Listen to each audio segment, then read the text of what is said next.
Iniinspeksyon ni Pangulong Ferdinand R. Marcos Jr. ang ginagawang paglilinis sa tone-toneladang basura sa Redemptorist Water Channel sa Parañaque City. At para sa buong detalye, si Harley Valbuena para sa 13 sa tanghali.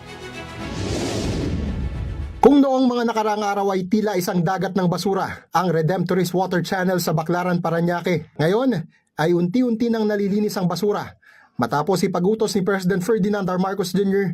na madaliin na ang waste clearing operations. Sa datos ng Metropolitan Manila Development Authority, 500 tonelada ng basura na ang nakolekta sa Redemptorist Water Channel mula pa noong linggo sa kasagsagan ng walang tigil na pagulan.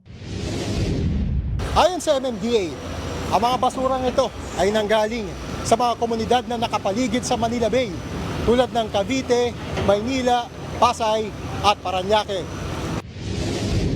Ininspeksyon mismo ni Pangulong Marcos Jr. ang paglilinis ng basura sa Baclaran at pati na sa Jokno Pumping Station sa Pasay City. Aminado ang Pangulo na bagamat hindi pa matatawag na garbage crisis, may tuturing pa rin kritikal ang problema sa basura. Pero sa kabila ng dami ng basura, tila hindi naman pabor ang Pangulo na taasan ng multa o parusa sa mga hindi sumusunod sa tamang pagtatapon ng basura.